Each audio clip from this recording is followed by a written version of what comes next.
Children, we had done till making a socialist society. इसमें हमने देखा कि रशिया अब एक सोशलिस्ट सोसाइटी बन रहा था. Okay, with all those government plannings and 5-year plans. Okay, and now we will start Stalinism and collectivization. Now Stalinism is mainly जो स्टालिन था, head of the party after the death of Lenin. Okay, the period of the early planned economy was linked to the disasters of collectivization of agriculture. By 1927 to 1928, the towns in Soviet Russia were facing an acute problem in grain supplies. जो period था planned economy का, early planned economy का, that was linked to disasters of the collectivisation. Collectivisation programme हम लोग आगे भी पढ़ेंगे. But let's come to the second line. By 1927 और 1928 जो टाउन्स थे सोवियत रशिया में, वो अक्यूट प्रॉब्लम फेस कर रहे थे ग्रेन सप्लाईज की. The government fixed prices at which grain must be sold. Government ने प्राइसेस फिक्स करे कि जिस प्राइसेस पे ग्रेन सेल होगा, बट पीजेंट्स ने रिफ्यूज़ कर दिया कि वो उन प्राइसेस पे ग्रेन्स नहीं बेचेंगे. But the peasants refused to sell their grain to government buyers at these prices.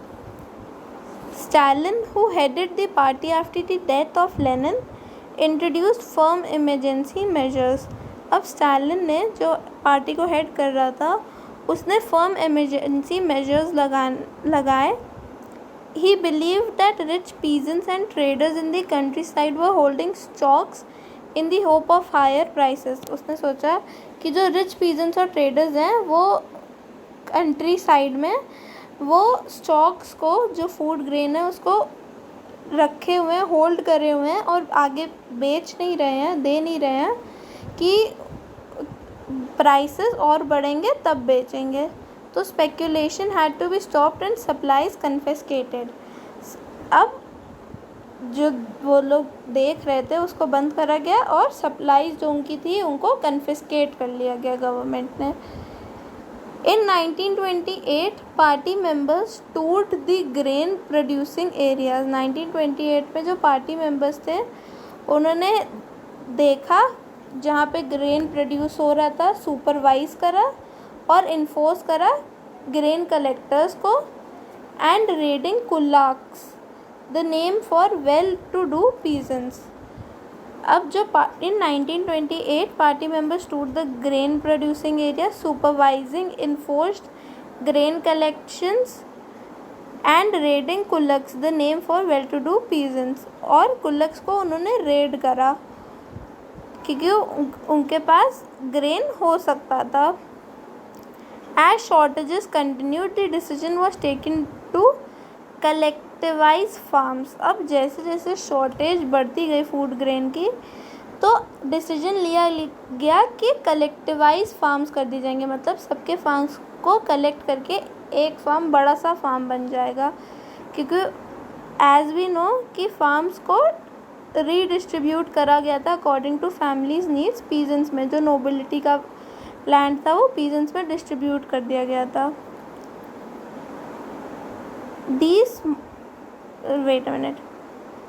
Decision to collectivize farms.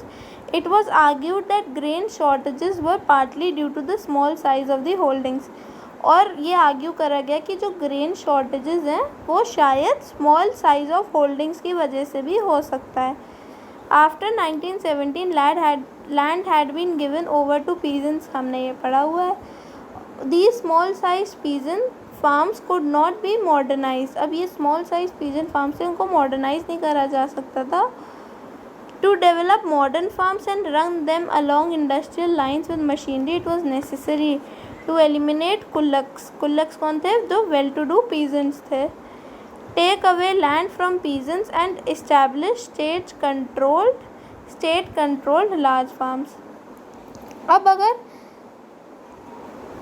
बेहतर कंडीशंस चाहते थे, तो जो स्मॉल साइज पीजेंट्स फार्म थे, देखो वो तो मॉडर्नाइज हो नहीं सकते थे, तो बड़े मॉडर्न फार्म्स के लिए एक चीज़ नेसेसरी थी कि कुल्लक्स जो वेल टू डू पीजेंट्स थे उनको एलिमिनेट कर दिया जाए और पीजेंट से वापस लैंड लेके state controlled large farms establish करे जाएं जिसमें मशीनरी सब आ सकती है.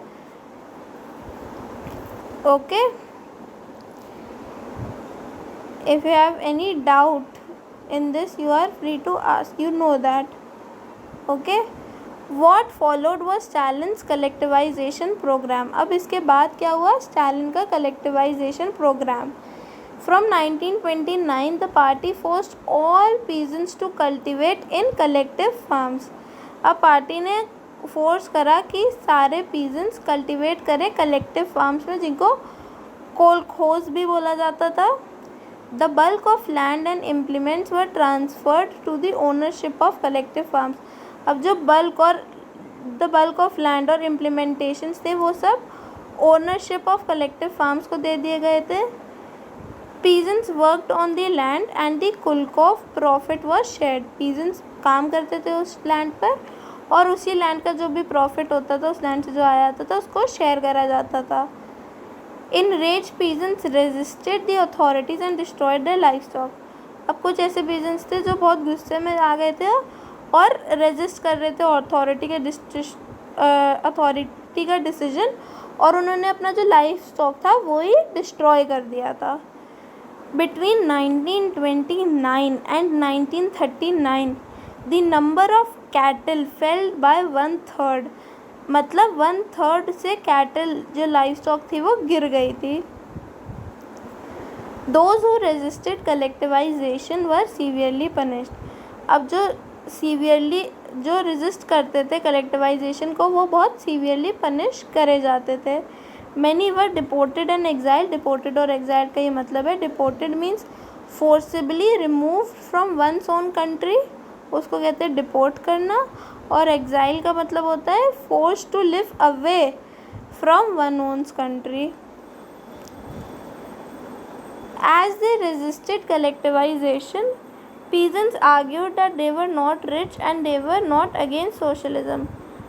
अब जैसे वो रेजिस्ट कर रहे थे कलेक्टिवाइजेशन को, उन्होंने ये बोला कि वो रिच नहीं है पर वो सोशलिज्म के खिलाफ भी नहीं है. They merely did not want to work in collective farms for a variety of reasons. पर वो कलेक्टिव फार्म्स में काम नहीं कर सकते हैं और रीजंस की वजह से. ऐसा नहीं कि वो सोशलिज्म के खिलाफ है या कुछ, पर वो बहुत सारे ऐसे रीजंस हैं जिनकी वजह से वो कलेक्टिव फार्म्स में काम नहीं कर सकते हैं. Stalin's government allowed some independent cultivation. Stalin की गवर्नमेंट ने कुछ इंडिपेंडेंट कल्टिवेशन को अलाउ कर दिया, पर उनको ट्रीट करा जाता था अनसिम्पैथेटिकली. उनको कैसे ट्रीट करा जाता था? Unsympathetically. In spite of collectivisation production did not increase immediately. अब कलेक्टिवाइजेशन तो कर दिया गया था, पर जो प्रोडक्शन था वो एकदम से नहीं बढ़ा, बल्कि bad harvest of 1930 to 1933 led to one of the most devastating famines in Soviet history, when over 4 million people died. Collectivisation से प्रोडक्शन तो इंक्रीज इमीडिएटली नहीं हुआ था, पर बैड हार्वेस्ट फ्रॉम 1930 to 1933 ने एक बहुत डिवास्टेटिंग फेमाइन का रिज़ल्ट दिया, और सोवियत हिस्ट्री में 4 मिलियन लोग मरे, जो सबसे डिवास्टेटिंग फेमाइन थी सोवियत हिस्ट्री की. I hope that you don't have any doubt in collectivisation.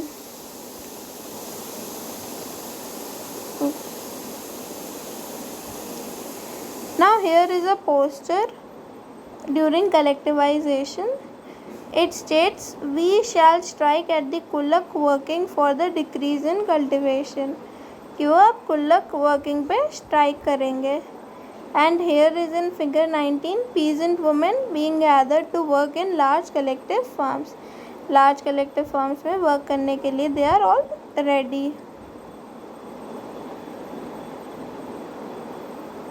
Now coming over here, many within the party criticized the confusion in industrial production under the planned economy and the consequences of collectivization. अब party के अंदर ही कई लोग criticise करते थे इस confusion को लेकर जो इंडस्ट्रियल प्रोडक्शन में भी आ गई थी, प्लान्ड इकोनॉमी में, और कॉन्सिक्वेंसेस थे जो कलेक्टिवाइजेशन के. Stalin and his sympathizers charged these critics with conspiracy against socialism. पर इन लोगों को स्टालिन और उसके सपोर्टर्स ने क्या करा, उन लोग ने चार्ज कर दिया कॉन्स्पिरेसी अगेंस्ट सोशलिज्म से. Accusations were made throughout the country, और ऐसे accusations throughout the country करे गए थे. Now if you know the meaning of accuse का मतलब ये होता है, सपोज़ मेरी पेंसिल चोरी हुई है, ओके, और मेरे को लगता है कि वो किसी एक स्टूडेंट ने करी है, तो मैं अक्यूज़ करूँगी उसको, क्योंकि मेरे पास कोई प्रूफ नहीं है. ओके, मैं सिर्फ अक्यूज़ ही कर सकती हूँ कि पेंसिल चोरी हुई है, ओके, और किसी एक स्टूडेंट ने करी है. So this is called accusation, कि मैं एक्यूजेशन लगा रही हूँ. सो अगर आपको कोई लिटरल मीनिंग भी समझने में थोड़ा सा दिक्कत होती है, तो यू कैन गूगल सर्च और have a dictionary beside you. और अगर आपको समझ में नहीं आता है with relation to history, then you can ask me. So ऐसे एक्यूजेशंस काफ़ी लोगों पे लगे, कुछ गलत भी थे और कुछ सही भी. And by 1939 over 2 million were in prison और लेबर कैंप्स. और इसी के ही चलते 1939 तक 2 मिलियन लोग प्रिजन्स में थे, और या तो लेबर कैंप्स में, क्योंकि उनके ऊपर एक्यूजेशन लगे थे against socialism. Okay, most were innocent of the crimes. Most were innocent, उन्होंने ऐसा कुछ करा नहीं होता है. But no one spoke for them, पर उनके लिए कोई खड़ा भी नहीं होता है. A large number were forced to make false confessions under torture and were executed. Several among were talented professionals. अब लार्ज नंबर ऑफ पीपल को फॉल्स कन्फेशंस करने पड़ते थे, क्योंकि उनके ऊपर टॉर्चर होता था या वो एग्जीक्यूट कर दिए जाते थे, और उनमें से कई टैलेंटेड प्रोफेशनल्स भी हुआ करते थे. Now we are coming towards the end of the chapter. This is the last video for this chapter. So if you have any doubt, कोई कंसेप्ट नहीं समझ में आया, कोई लाइन नहीं समझ में आ रही, तो उसको इग्नोर ना करना, पूछ लेना. ओके, चाहे वो पीछे की क्यों ना हो सकता है उस समय समझ में आ गई हो, पर रिवाइज करते हुए ना समझ में आए. तो you are free to ask. Don't think कि ये तो बहुत पीछे की है या तो ये तो बहुत आगे की, ऐसा कुछ ना सोचना. डाउट हो पूछ लेना. The global influence of the Russian revolution and the USSR. सो अब हम पढ़ेंगे section 5, the last section, global influence क्या था ऑफ रशियन रेवोल्यूशन और USSR के बारे में. Existing socialist parties in Europe did not wholly approve of the way Bolsheviks took power. अब जो existing socialist parties थी यूरोप में, वो पूरे तरीके अप्रूव नहीं करती थी जैसे बोल्शेविक्स ने पावर ली और अपने पास ही रख ली. However, the possibility of a worker state fired people's imagination across the world. पर पॉसिबिलिटी कि एक वर्कर स्टेट बन सकती है, उसने लोगों के दिमाग में बहुत ये इमेजिनेशन ले आए. Fired peoples imagination across the world, ये आइडिया लोगों के दिमाग में ले आए अक्रॉस द वर्ल्ड कि एक वर्कर स्टेट भी बन सकती है. In many countries, communist parties were formed like the communist party of Great Britain. अब कई कंट्रीज़ में कम्युनिस्ट पार्टीज़ बनी थी, जैसे कि ग्रेट ब्रिटेन की communist party of Great Britain. The Bolsheviks encouraged colonial peoples to follow their experiment. अब जो बोल्शेविक्स थे वो कॉलोनियल पीपल को इनकरेज करते थे कि वो उनका एक्सपेरिमेंट फॉलो करें। कॉलोनियल पीपल मतलब क्या है? जिसने कॉलोनियल रूल करा है, कि जो कॉलोनियल रूल के अंडर है, उनको वो इनकरेज कर रहा था कि वो भी कुछ ऐसा करें। Many non-Russians from outside the USSR participated in the Conference of the People of the East in 1920, and the Bolshevik founded Comintern, an international union of pro-Bolshevik socialist party। अब कई नॉन रशियंस भी इस में participate करते थे। कौन कौन सी कॉन्फ्रेंस में? Conference of the peoples of the East and Bolshevik founded Comintern. Some received education in the USSR Communist University of the Workers of the East. By the time of the outbreak of Second World War, the USSR had given socialism a global face and world stature. अब कई लोगों ने USSR की communist university में education भी receive करी थी, और जब सेकेंड वर्ल्ड वॉर का आउटब्रेक हुआ तब यूएसएसआर ने सोशलिज़म को ग्लोबल फेस दे दिया था। वो सोशलिज़म को एक ग्लोबल प्लेटफॉर्म पे लेकर आ गया था and world stature. Yet by the 1950s it was acknowledged within the country that the style of government in the USSR was not keeping with the ideals of the Russian Revolution। but 1950s तक ये acknowledge करने लग गए लोग कि जो उसी के कंट्री के लोग कि जो स्टाइल ऑफ गवर्नमेंट है अब यूएसएसआर का, वो उन्हीं आइडियल से नहीं चल रही है जिससे वो रशियन रेवोल्यूशन लड़ी थी। In the world socialist movement to it was recognized that all was not well in the Soviet Union। पर यह भी समझ में आ गया था कि सोवियत यूनियन में सब सही नहीं है। A backward country had become a great power. But एक बैकवर्ड कंट्री जो वर्कर स्टेट थी वो अब एक ग्रेट पावर बन गई थी। And we all know that cold war लड़ी गई थी between America and USSR, because दोनों ही अब ग्रेट पावर्स बन गई थी।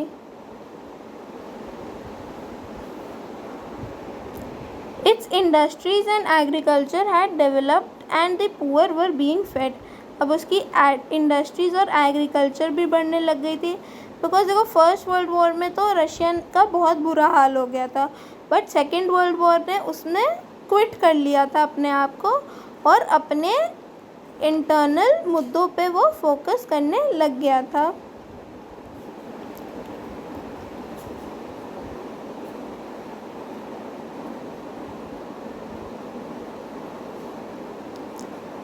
और उसके जो पुअर थे उनको भी वो फीड कर रहा था। But it had denied the essential freedoms to its citizens and carried out its developmental projects through repressive policies। पर उसने essential freedom deny करी हुई थी अपने citizens को, और development projects जो carry out करता था वो repressive policy से carry out करता था।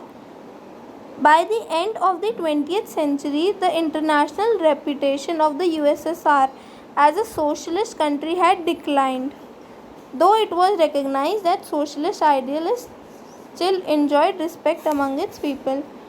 पर 19th सेंचुरी के एंड तक जो इंटरनेशनल रेप्यूटेशन थी यूएसएसआर की एज अ सोशलिस्ट कंट्री वो डिक्लाइन होने लग गई थी, और ये समझ में आ गया था कि जो सोशलिस्ट, बट ये भी था कि जो सोशलिस्ट आइडियल्स थे वो उनको रिस्पेक्ट भी दी जाती थी बाय द पीपल, और उसको रिकग्नाइज भी करा जाता था सारे सोशलिस्ट आइडियल्स को।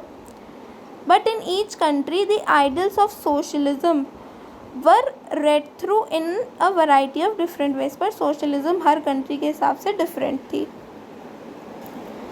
Now we have ended this chapter. Now there are some of the activities and boxes that you have to read. Okay. I won't be giving much homework, but I am just giving you this question number 6. Write a few lines to show that you know about the kulaks. First, the second, the Duma. Third, women workers between 1900 and 1930.